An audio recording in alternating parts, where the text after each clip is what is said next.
pour nous, Monsieur Nanfi.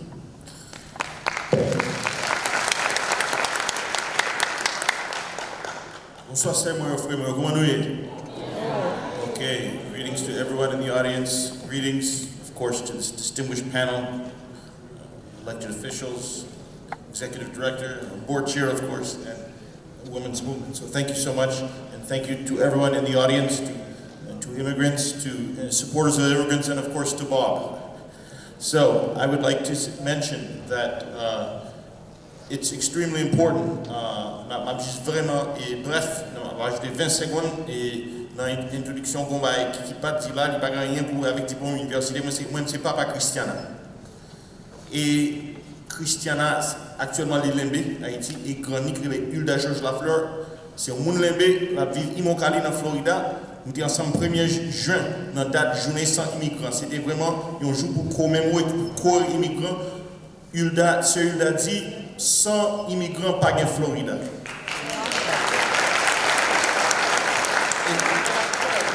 C'est là vraiment que nous avons commencé l'analyse là. Because we have to understand that immigrants are the backbone of Florida culture, of Florida's economy, of everything that is dear to Florida. And so it is with this focus that we are in a position of strength because we, the immigrant voices of Florida, we have the wind at our backs. So we're going to briefly talk about the coalition of stakeholders needed in post-SB 1718. On May 10th, it was signed into law by Governor DeSantis. There are lawmakers in the state Senate and the state House who can help mobilize to do everything in their power to thwart the advance of this anti-immigrant legislation. But there is limits to their power because of the numbers in the two chambers, as our lawmakers just mentioned. So we want to salute our 10 champions in the Senate. Berman, Book, Davis, Osgood, Pizzo, Polsky, Powell, Stewart, Thompson, and Torres. We're very happy. Some of them came to the Farm Immigration Summit recently. And all 36 Democrats in the House, we won't be able to mention them individually, but we want to really reach out to 3 critical counties, which are Miami-Dade County. And we want to salute all of the Miami-Dade Democrats, of course, led by Dotie Joseph. As well as one Republican in the Florida House, Vicky Lopez, who was the only Republican to vote against Bill HB 1617, which is the equivalent of SB 18. We want to salute Mary Paul Woodson, of course, and all of the Broward Democrats who were very, very, very instrumental in this fight. And there's someone whom we absolutely have to mention also with Anna Escamani, who's been a longtime champion of immigrant and community rights, as well as all Orlando Democrats. So those are 3 of the 67 counties, but they've played a very, very pivotal role. And so, juste pour nous prendre ça rapidement en créole, nous t'arrivons et dire vraiment que nous devons une situation, nous devons un carrefour de décision. Mais dans le moment ça, nous voyons un allié immigrant qui pas d'accord ça qui passé qu'on y a. Et nous t'arrivons surtout commencer dans cité allié qui dans la Chambre Florida, qui dans le Sénat Florida. Nous avons cité nos 10 sénateurs dans le Sénat Florida et pour vraiment conviction. Et nous avons cité également plusieurs membres de la Chambre et représentants de la Chambre Florida qui étaient vraiment clés, qui étaient instrumentales dans la bataille. Ça, nous avons 2 vraiment sur le podium, bien sûr Dotie Joseph avec Mary Paul Woodson et bien sûr Madame Anna Escamani in Orlando qui étaient vraiment joué un rôle clé. So we want to talk about also in the allies being the lawyers and the legal entities who are mobilizing for a lawsuit against SB 1718 and its provisions. And we want to particularly mention SPLC and ACLU who played a very, very critical role, as well as the advocacy and immigrant rights organizations who are preparing these efforts. FLIC, Florida Policy Institute, Miami Worker Center, American Friends Service Committee, Florida Student Power Network, FUM, We Count in Southeast Florida, FWAF, Coalition of Workers, University of Immokalee, who are elsewhere in the state. So, and of course, I see Florida rising in the audience, and we want to give a shout out to them. So, nous t'avons juste fixé aussi nos plusieurs alliés, parce que nous pas pour compte, nous non seulement nous avons législateur, nous avons service légal, surtout deux qui mené poursuite pour essayer de freiner l'implémentation SP 17-18, et puis nous faisons parler également de différentes organisations et droits immigrants et dignité immigrants, et vraiment nous avons Tessa Petit et beaucoup d'entre qui dirigent des FLIC qui est vraiment crucial dans la bataille ça, et nous citer plusieurs autres organisations dans la bataille ça. Donc, et avant de ça la parole, et il est vraiment important pour nous connaître qui ça dit par différents groupes dans le moment ça. Et nous faisons d'expliquer que malheureusement, alliés immigrants pas aussi puissants dans la législature au Florida, ni dans le Sénat, ni dans la Chambre. Ils ont une super majorité et républicains actuellement, et avec exception de Vicky Lopez, tout l'autre voté en faveur de la loi anti-immigrants. Donc, nous connaissons que, il fait que ça parle également de Bernie Jack, et justement, qui est élu dans la législature Florida, qui, dans le moment ça, sont co-sponsorisés des projets de loi. Donc, il est vraiment, vraiment grave, ça y a petit de loi. Nous avons le sénateur Alina Garcia et représentante Alina Garcia, district 115. C'est un monde qui fait Cuba. Il vient là à l'âge de 2 ans. Et puis, il dit que la loi, ça, il a déjà fait des dégâts qu'elle est supposée faire pour empêcher l'autre immigrant de venir. Donc, imaginez un monde qui fait dans notre pays, qui font une déclaration comme ça. Et il pas pour qu'on nous parler de Bernie Jack. Également, il y a Barnaby qui fait en Grande-Bretagne. Et collègues et Dotie Joseph, et sont qui extrêmement anti-immigrant. So we want to mention before going to the next section that it's very, very, very, very troublesome to see that the supermajority of senators and legislatures, representatives in the lower house of Florida's legislature are, code signaling. Right now, where you have a Cuban-born representative, District 115, Alina Garcia, saying the bill has already done its purpose of preventing new arrivals into Florida. This is very, very, very serious. Rick Roth, third-generation immigrant farmer, this was designed to scare migrants, and now his own labor is leaving because they're afraid they're buying into the chilling effect of this. And now he doesn't have people to work his fields at the low rates that he wants to. So it's very dangerous for agriculture. We need more legal workers. So we will pass the mic to Tessa Petit, who will talk specifically about coalition responses. Thank you.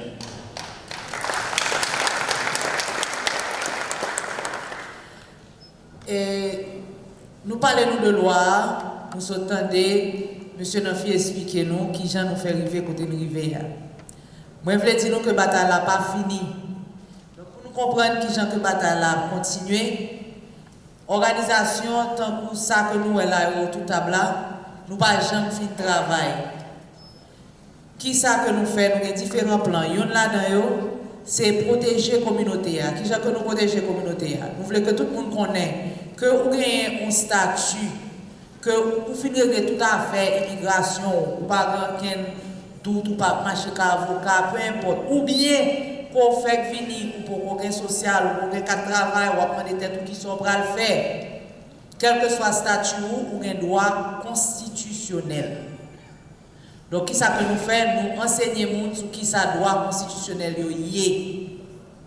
Et m'a invité à nous visiter le site FLIC là encore une fois, côté que nous sommes capables de voir des informations, ou bien même regarder les côté nous avons des petites vidéos qui pour parler nous de droit constitutionnel et qui apprennent nous tout la police traite nous droit que nous gagnons pour nous pas répondre si nous pas voulons répondre. Dans quelles conditions, dépendant des conditions que nous y nous pas obligés de répondre ça y demandé nous. Droit constitutionnel là tout pour apprendre nous que nous pas obligés de signer en quel papier sans que nous pas en présence d'un avocat. Mais en addition à ça, il y a l'autre bagage qu'on a fait, tout un bagage qui est le safety plan de sécurité. Tout programme ça qu'on a fait, c'est pour aider la communauté immigrantes une fois que la loi ça entre en effet, pour nous apprendre à connaître qui ça pour nous faire et qui gens pour nous protéger tête. Nous avons l'autre service que nous avons fait tout côté que nous avons aidé citoyens qui finissent gagner résidence depuis plus de 5 ans ou 3 ans, dépendant de conditions que rejoignent résidence. n'a aidé moun sa yo pour que yo vini pour naturaliser comme américain et nous bail service là gratis. L'autre bagaille qui est plus important, nous connaissons que y a un pile mouvement qui fait dans la communauté. Nous ouais 27 mai, un pile monde prend la rue, 1er juin 10 000 monde prend la rue. Mon paquet d'activités qu'a fait, mon paquet de mouvements qu'a fait, il y a une marche jeudi à Fort Myers. Nous avons à peu près 17 marches à travers l'État Floride là, le 1er juillet. Il y a une demande pour les immigrants suspendre le travail pendant quelques jours. Pour qu'ils savent parce que le but marche c'est pour nous mettre pression sur les législateurs, sur les députés avec les sénateurs pour que yo râle bill ça entrer, non seulement pour ça, mais tout pour que au niveau administration fédérale là, pour que l'administration Biden connaisse que yo là depuis combien de temps, l'heure pour passer des lois qui permettent aux immigrants de régulariser statut pour ne pas vivre dans la crainte. Je traduis ça rapidement pour nous en anglais. I'm going to translate quickly in English.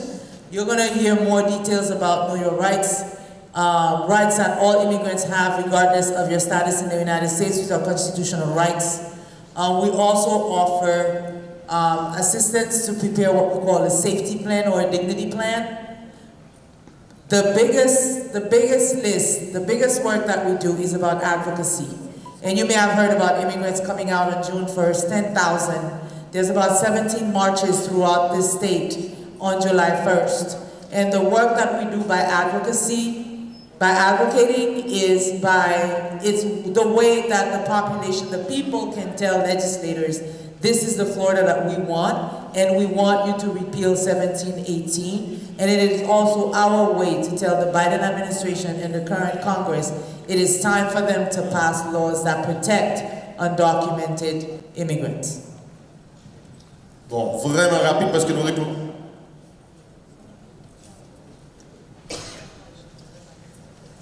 Excusez, l'air marché et nous avons pile d'autres bagages pour nous couvrir et nous avons essayé de répondre. Nous avons pile de questions là, so we're going to really try to get into them.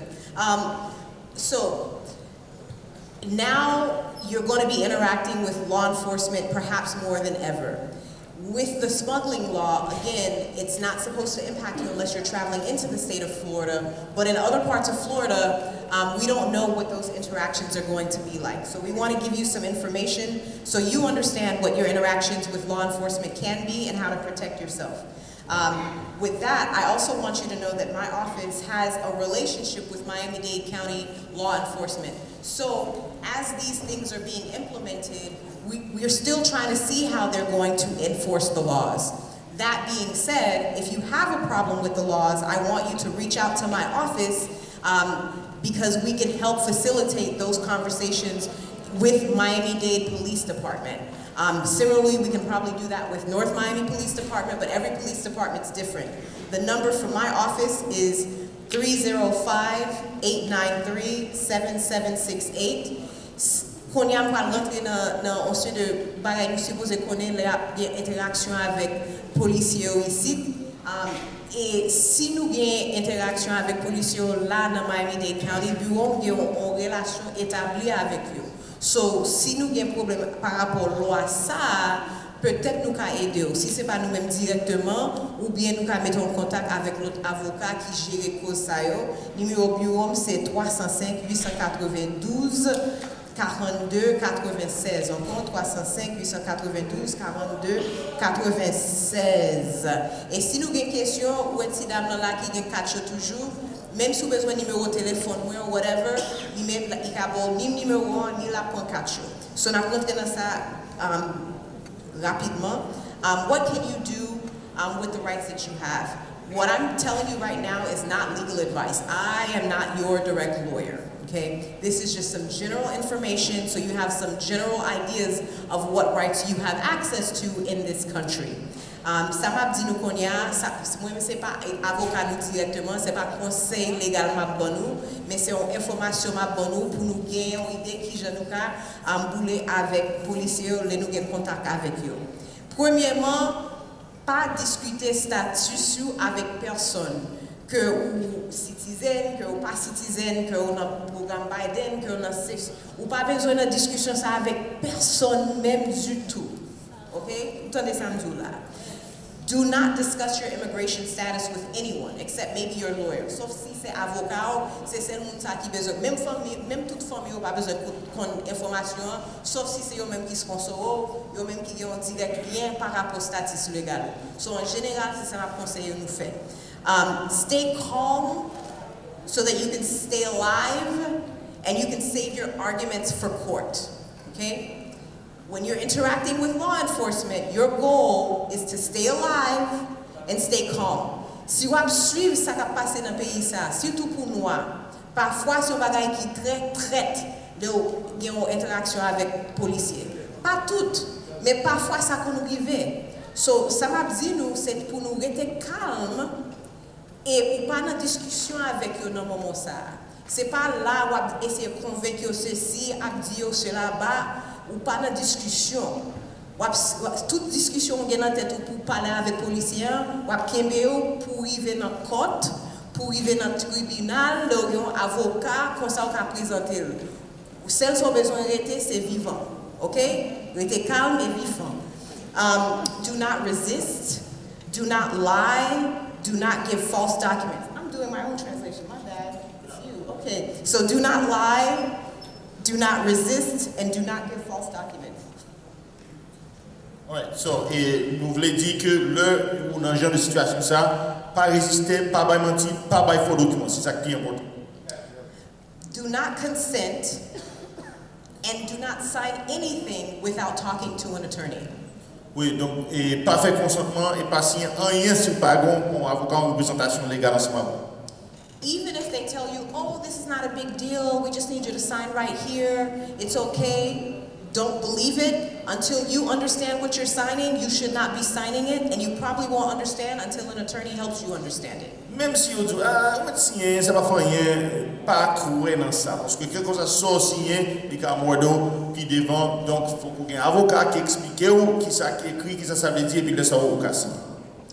Unless you're at an international border or an airport, you have the right to remain silent. Sauf si ou non frontière internationale ou non aéroport ou bien droit pour qu'il y ait silence. You do not have to answer questions about your immigration status, where you were born, or if you're a citizen without your lawyer. Ou pas obligé de répondre aux questions par rapport à statut d'immigration, par rapport à quoi tu es fait, ou bien par rapport à sous citizen ou bien pas citizen si ou pas un avocat ensemble avant. So I'm talking about your interactions with local and state law enforcement. So here in the state of Florida, so it might be with the city of X, it might be with the county of Y, or a state trooper. Donc là, nous très clair, c'est l'heure où on fait interaction avec les autorités forces de l'ordre, que ce soit au niveau des police municipalité, police county ou bien police État Florida. At a traffic stop, or if you're a suspect of a crime, like if law enforcement think you might have been involved in a crime, you are required to provide your name and relevant documents. So by by relevant documents, I mean if you're at a traffic stop, that would be your license, your registration, and insurance card. Donc si vous campez machine, par exemple dans le cas de trafic, ou bien si vous soupçonnez d'un crime, bon, une expectative que au moins by nom, by documentation pertinente, et puis le ça vous demander si vous avez autorisation pour partir. So he went ahead of me. So when you're stopped at a traffic stop, you can ask them, and I say you, not just the driver, but you who are also in the vehicle, you have a right to ask them, am I free to leave? Ok, me Ok. Même si c'est vous-même ou bien l'autre monde qui est dans la machine, ou pas obligé de conduire, mais l'autre monde tout sur la machine avec un monde, si le policier au Kembel et a posé question et vous-même pas fait partie là-dedans, ou mettre poser question, est-ce que je peux aller? Ok? Vous avez droit poser question ça. At a traffic stop, or let me see, if state police, you must provide the ID if asked. Definitely do not provide a fake one. Bon, si c'est police État Florida, faut qu'on montre une pièce d'identité si on mando. Et puis, pas jamais faux papier, pas jamais faux identité. But not for federal immigration or the FBI. So if it's ICE, DHS, or any of these federal entities, You are not required to give or show your identification, with an exception that I'm going to go into. Ok, mais cependant, si c'est immigration, si c'est FBI, si c'est une instance fédérale, ou pas obligé de présenter pièce d'identité ou pas besoin de montrer rien, sauf une exception, il va détailler combien. So, si statute, if you have, I'm trying to do it both in my head, let me try and stick to English. If you're required to have immigration paper, if you're over 18 and you're not a US citizen, you need to be able to have access to your immigration papers at all times. If your status is questionable, visa, all of that stuff, you need to have your documents at all times. Okay. Donc, par exemple, si par contre un statut qui immigration qui est en question, ou bien obligation pour toujours marcher avec papier immigration et tout le temps, et si ou déjà dépassé 18 ans, ou bien si vous êtes capable de faire exercice droit pour qu'il y ait silence. So let's say law enforcement stops you and you don't have your documents with you. You can exercise your right to remain silent. Donc si force de l'ordre campé et vous n'avez pas de documents sur vous, vous êtes capable quand même faire exercice de silence. So what do they need your consent for and what they don't need your consent for? They don't need your consent to pat you down if they have reasonable suspicion that you might be dangerous. Ok, donc il n'y a pas d'exigence pour un consentement pour fouiller si il y a un soupçon raisonnable que vous devez présenter un danger ou un risque. If they're stopping you in the car, they can shine their light, their flashlight into your car without your consent. Okay. Si vous avez une machine, vous êtes capable d'allumer flash là pour regarder dans la machine, okay, sans consentement. They can ask you to exit your car. Vous pouvez exiger pour sortir de la machine. So, sulakayu, if you're home, you may enter, they may enter only with your consent, but they can enter without your consent with a judicial warrant. Donc, si vous l'avez, les forces de l'ordre doivent entrer sans consentement si il y a un mandat judiciaire pour faire ça. Now, there are two different kinds of warrants that I'm going to talk about. One is a search warrant and the other is an arrest warrant. Il y a deux mandats différents. Il y a un mandat pour faire recherche, mandat pour chercher, et il y a un mandat pour arrêter. Il m'a expliqué ça. Okay. So for a search warrant, they have a right to enter to search for certain things that are included in the warrant. Donc, si son mandat de recherche, il doit chercher, il doit fouiller dans la carrière pour chercher, c'est à chercher qui déjà stipulé dans le mandat. But if it's an arrest warrant, that arrest warrant identifies a particular person, and it's only effective if that person is at that residence. Si son mandat d'arrestation, faux mandat d'arrestation dit qu'il laisse, qui ciblé pour arrestation, et il doit exécuter le mandat seulement si le monde qui stipule dans le papier s'il est présent et l'a fait rechercher. So if that person is not there, you should tell them that that person is not there. Donc si le monde qui n'a mandat d'arrestation pas présent, ou doit dire force de l'ordre ça que le monde n'est pas présent.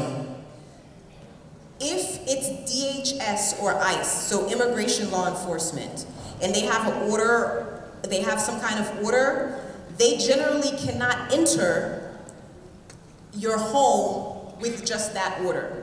Donc si c'est ICE ou bien si c'est département Homeland Security qui a un mandat pour arrestation, ils sont pas capable d'entrer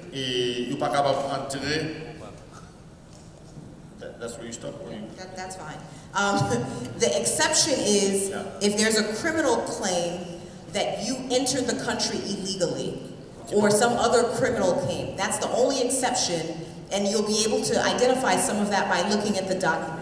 Donc, c'est l'exception qui est, il y a fait ça si il y a une revendication que vous êtes entré aux États-Unis illégalement. Et ça peut être présenté dans la documentation. That's going to be very rare because they probably would have had to see you enter at the border to make that claim. Mais ça est extrêmement rare parce qu'il faut que des témoigner l'autre a entré dans la frontière pour être capable de prétendre ça. Et généralement, il est très rare. How can you tell which warrant applies? You can ask them if they're presenting a warrant to have them give you the document under the door. Please slide it under the door or hold it up so you can see it. That way you don't have to open the door. So, go ahead. Donc, ou pas obligé d'ouvrir porte là. Si vous avez un mandat, c'est pour dire passer mandat en bas porte là ou bien montrer mandat clairement côté où il y a et puis tout autant vous pas faire ça, ou pas obligé d'ouvrir porte. Let's say the warrant is from a judge, so it might be the U.S. District Court of whatever, the 11th Judicial Circuit of whatever, for an actual court and not from DHS or ICE. Then, and you're the subject of that warrant, what you want to do is not invite them into the house, but to step out and close the door. Donc si c'est un mandat qui sorti de une institution judiciaire, comme le représentant Joseph parlait de 11e circuit. Par exemple, si le mandat sorti là, il y a un avantage. Si le président avec mandat, pas invité ou entrer la caillou, c'est vous qui pour sortir dehors pour fermer la porte là et puis à parler pendant dehors. That way they don't have access to anything else going on in the house or anyone else in the house. You have a right to a lawyer. You can hire or ask for a list of pro bono lawyers.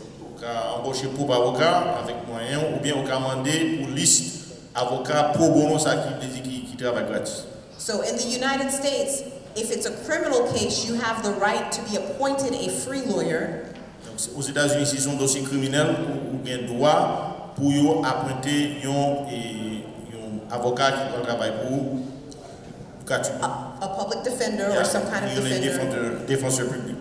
But if it's a federal immigration issue or any kind of immigration issue, you do not have the right to a free lawyer. You have the right to hire your own, or, like I said, ask for a list of pro bono lawyers. Donc, si par contre son dossier immigration ou pas un droit automatique à un avocat gratuit, c'est pour embaucher propre avocat ou bien commander une liste d'avocats qui travaillent et pro bono qui travaillent gratuit.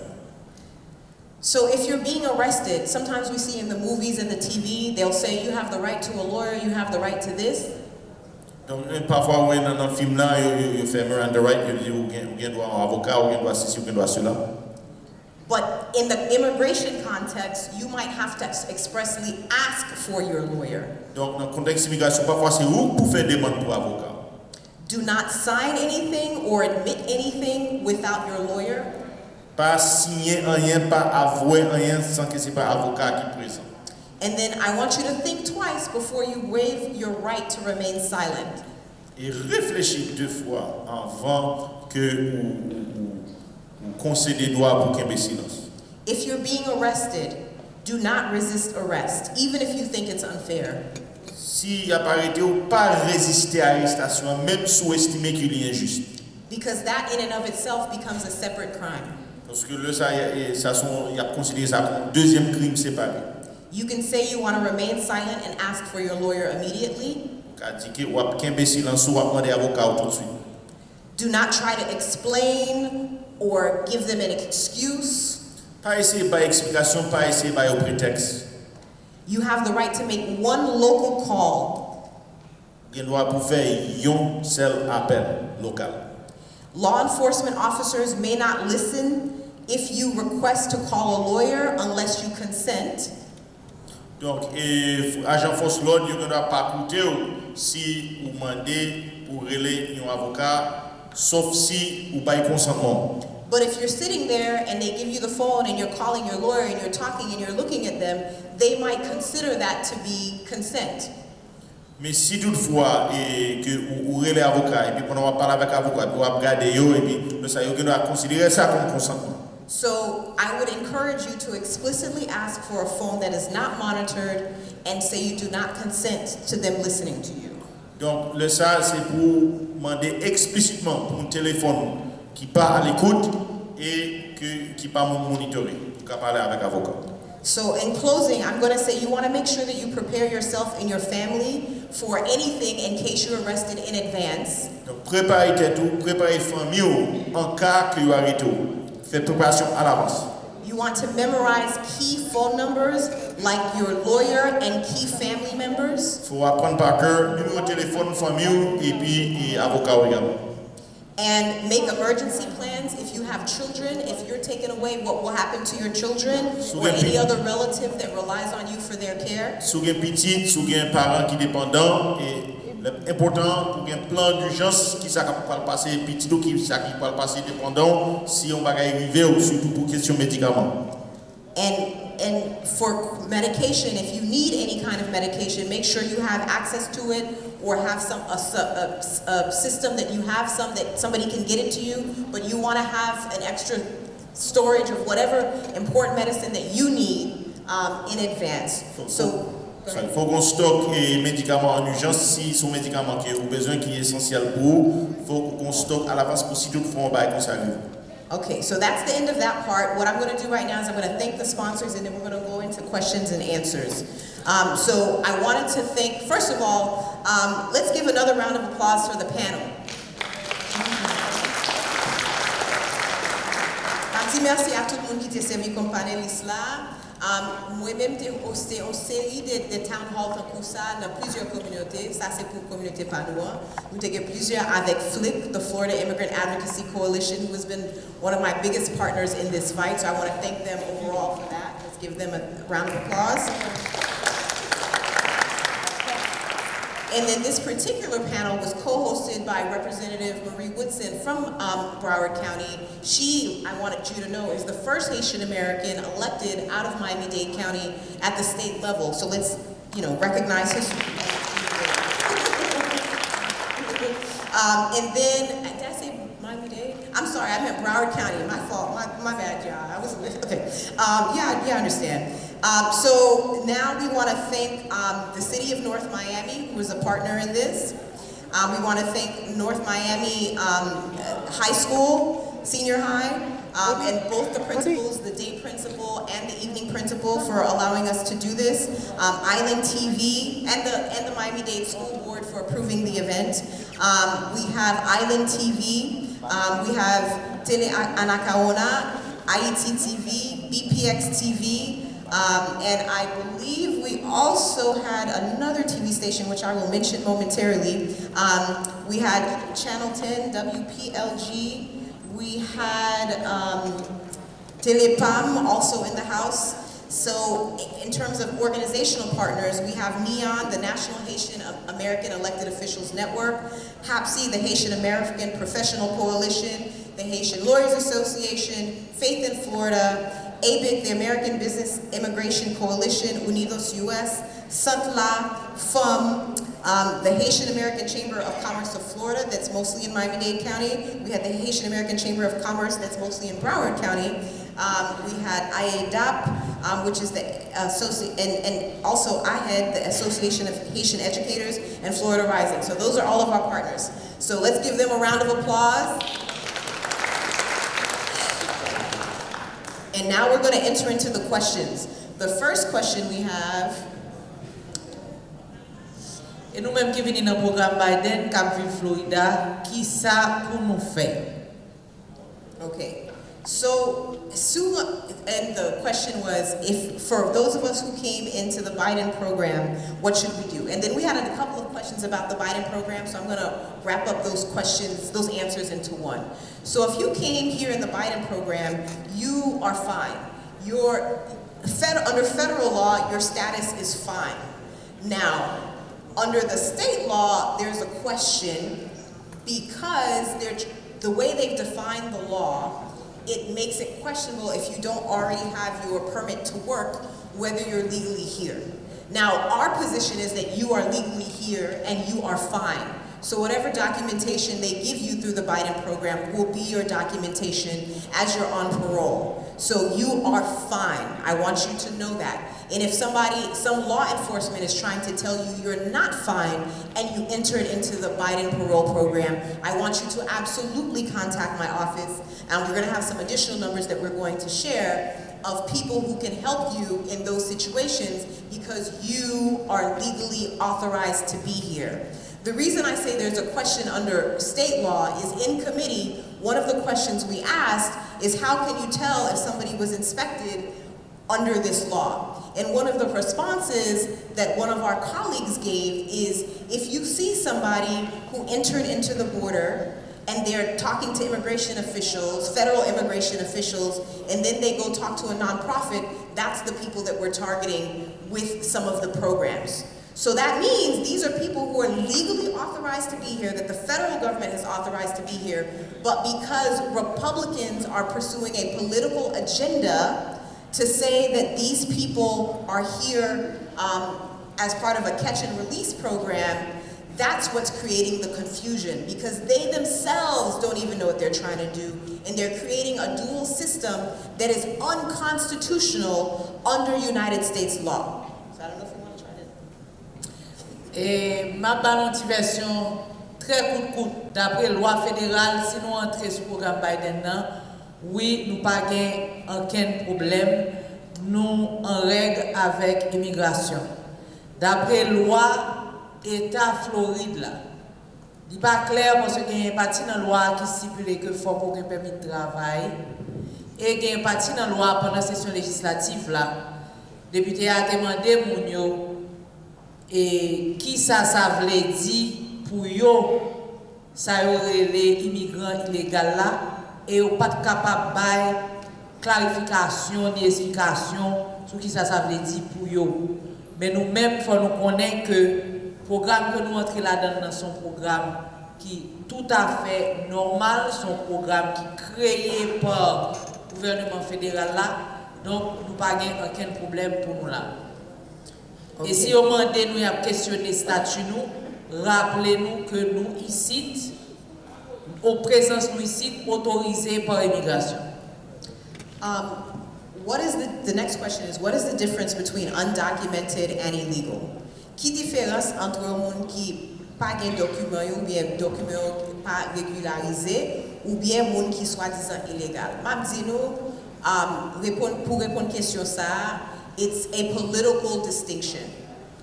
When people refer to other people as illegal, that is a result of right-wing talking points.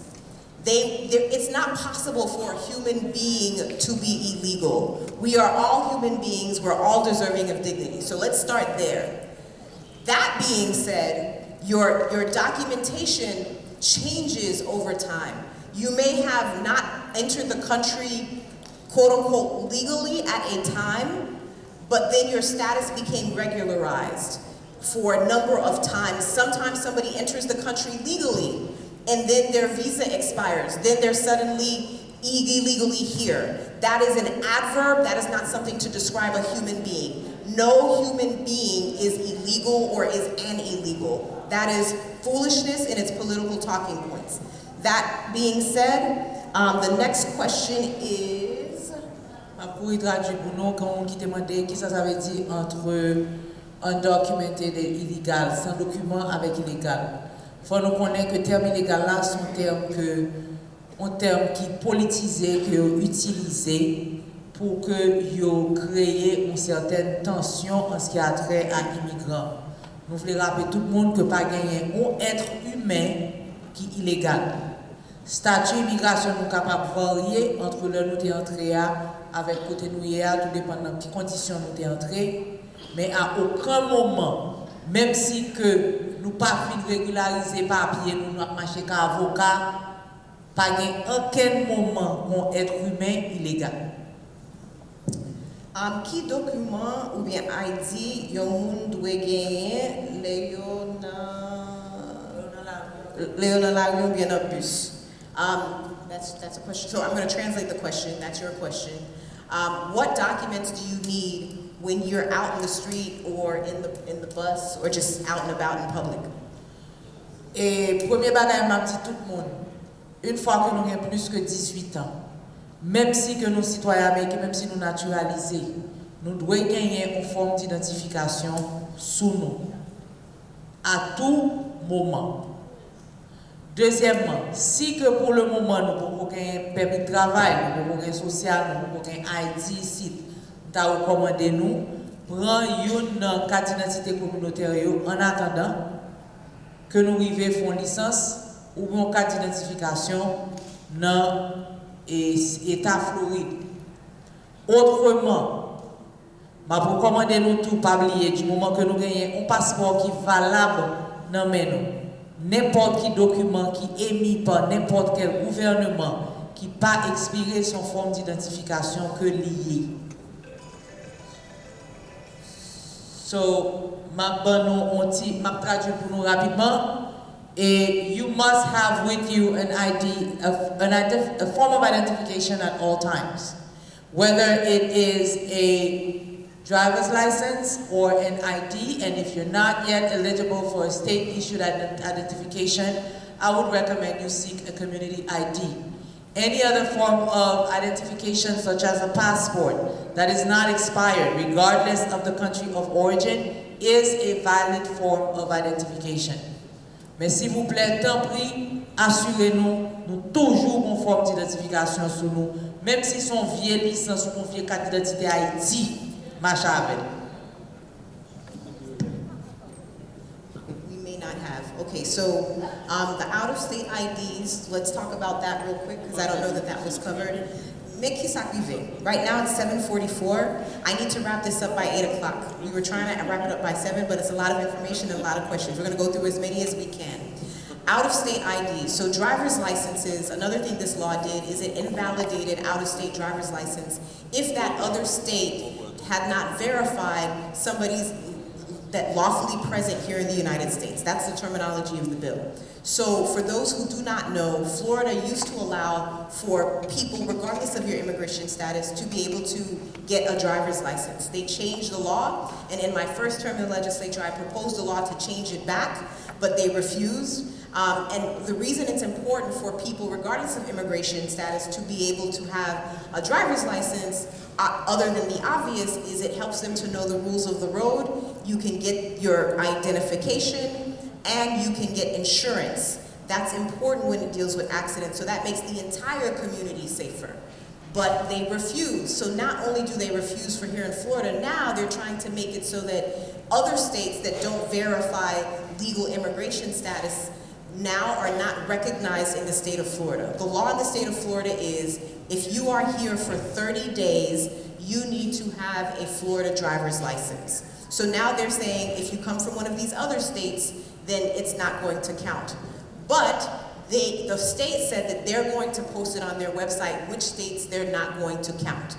I believe that that part of the law, like most of it, is unconstitutional and it violates the 14th Amendment because you have equal protection regardless of what state you live in, and the Commerce Clause and a whole host of issues that I'm not going to bore you with. Ma dis ça brièvement en créole, on l'autre bagay loi ça fait, il fait côté que licence pour conduire que vous avez dans l'autre état, yo pas valable ici dans l'état de Floride si l'autre état ça pas vérifié que vous-même ou là dans le pays légalement. Parce qu'il y a plusieurs États dans les États-Unis qui font ça.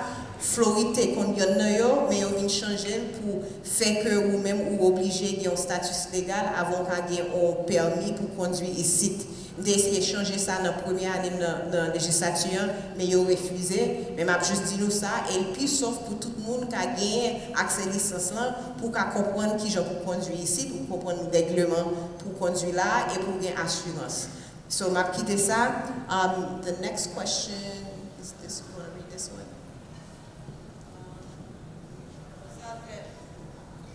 It's simple. It's someone asking to repeat the phone number. Thank you for the blessings. Et m'a demandé député à répéter le numéro de téléphone Pali. Numéro FLIC là c'est 1-888 600 5762. Encore une fois, 1-888-600-57-62.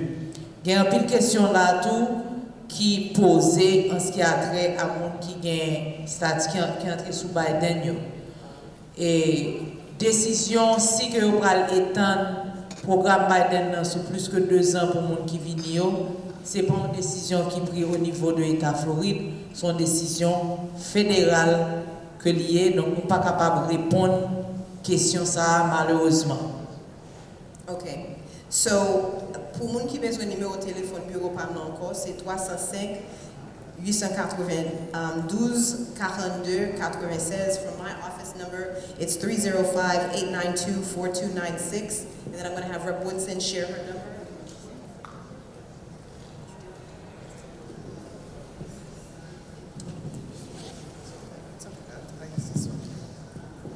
Again, téléphone moi c'est 954 965 3700. Téléphone office moi dans Broward c'est 954 965 3700. My office number in Broward County is 954-965-3700. Again, it's 954-965-3700. All right. Okay. Celle bagay m'a mentionné, les n'a brûlé nous. Gen moun qui gen l'autre bag, tout le monde gen domaine pa yo. Nous-mêmes nous travaillons au niveau d'État. Normalement nous pas involve dans la question immigration. Les nous mettez nous en contact avec bureau pa nous, ça n'a fait yon deux bagages. Premièrement, nous mettons en contact avec moun qui travaille au niveau fédéral. Ça veut dire moun qui travaille dans le Congrès pour nous, que c'est sénateur ou bien c'est Congress qui travaille ici. So nous avons des congressmen qui représentent là dans la chambre.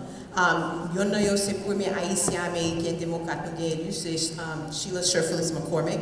So nous-mêmes nous avons des problèmes. Parfois nous mettons en contact avec moun fédéral. Dans notre situation, nous mettons en contact avec avocats. Il y a plusieurs groupes qui baillent services gratis, mais si vous avez besoin qui pour payer tout, nous avons des gens que nous travaillons avec eux déjà et nous mettons en contact avec qui est sous besoin, mais nous mettons en contact. Mais ce n'est pas toute bagaille immigration, nous-mêmes nous gérer dans la maison, pas nous, dans le bureau, pas nous. Besoin de comprendre ça. And then next question, I think Robert Woodson had a question. And then we'll do ours. Ça, c'est une question qu'on m'a demandé dans l'audience. Question que vous demandez, est-ce que Medicaid, pas Medicare, non, Medicaid, est-ce que si vous avez Medicaid dans l'État Floride, il y a pas dans l'autre État, est-ce que vous avez transféré Medicaid là? Est-ce que vous avez aller avec Medicaid là dans l'autre État? Est-ce que vous avez utilisé? This question is about Medicaid. Not Medicare, Medicaid.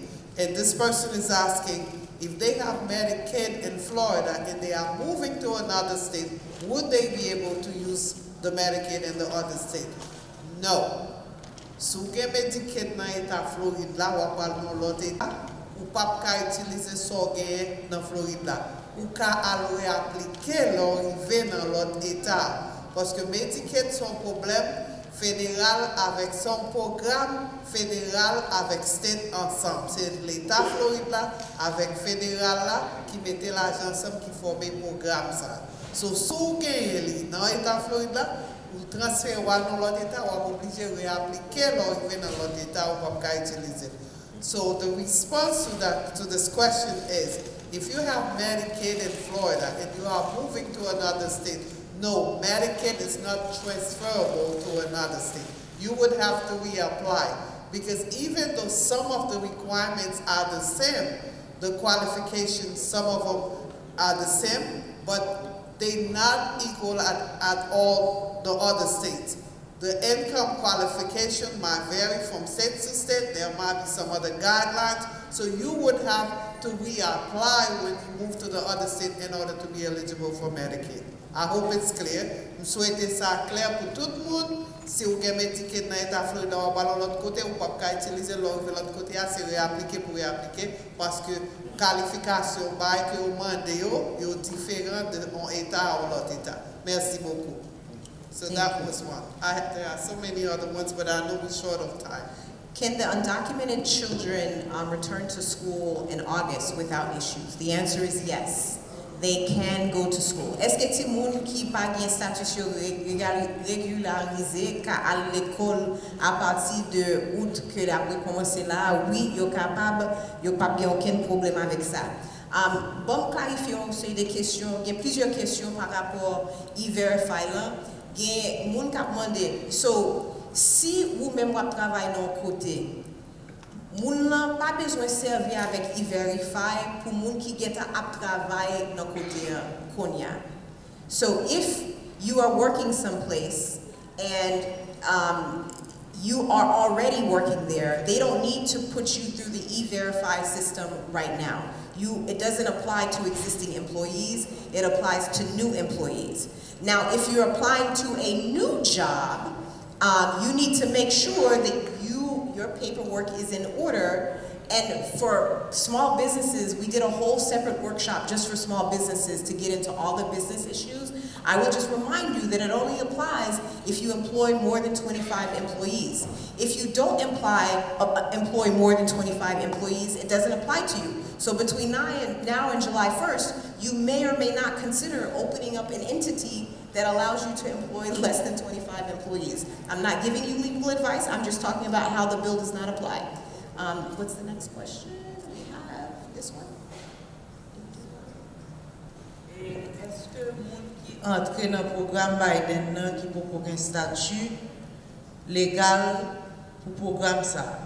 Encore une fois, je rappelle nous entrons dans le programme Biden, c'est même bagarre là. Mais l'autre question, c'est est-ce que moun qui passe sous frontière Mexique, est-ce que qui passe par immigration, yo pas légal? Question, c'est réponse là pour nous. C'est que même si nous passons sous frontière, nous avons papier que l'immigration est bon nous. Même si que papier ça son rendez-vous que lié. Marché à papier nous qui est dans nous. Loi pas claire. D'après les gens qui créent loi, ils créent loi de telle sorte que ils disent gens qui passent sous frontière que pas tout pas au statut sous frontière que gens ça aussi pas vle dans état. Donc recommandation marcher avec papier immigration bon nous. Kembe nan men. Parce que même là on dit que on va faire bagarre avec moun yo pas même dit qui ça faire avec eux. Parce que si nous venons même là que on arrêter nous, pas oublier que nous pas sous déportation. Donc même là l'immigration pas grand droit faire avec nous parce que nous pas sous déportation.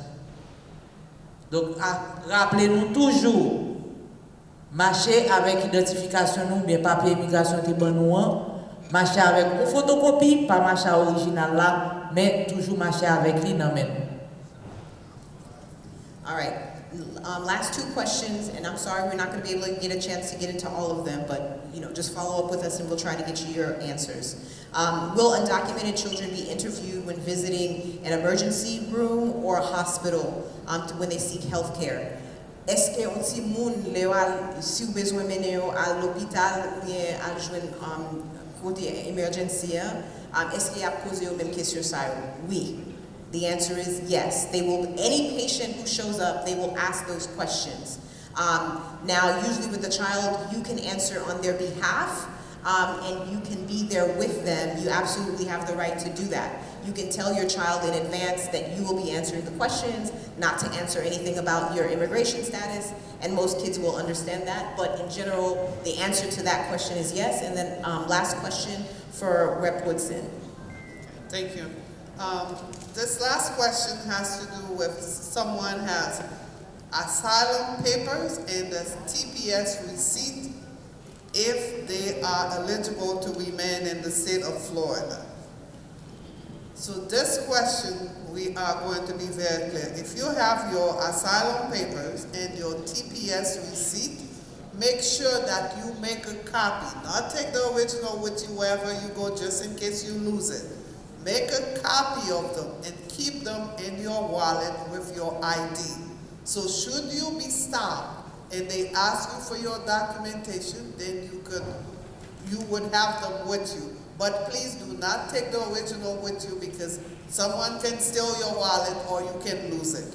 So en créole, moun sa mande sou gen reçu asile ou bien sou gen reçu TPS, autorisé avec papier pour travail, est-ce qu'on a arrêté dans l'État Florida? Oui, qu'on a arrêté, mais advice que n'a pas ou, faire copie papier ça, mettez-le en bousseau avec toujours un ID avec vous, l'on sorti dehors pour gagner aussi au ça pour gagner ça aussi pour montrer qu'on gagne papier ça. Ou pas obligé de courir, sortir, quitter l'État Florida pour être loi. Ou gagne papier ça au Québec avec vous, quand on va aller, faire copie, mettez-le en bousseau et pour sortir. Ok? Merci beaucoup. Thank you so much. Et mais avec ça, on a tout conclu le programme là. With that, we'll go ahead and conclude the program. Thank you so much for staying.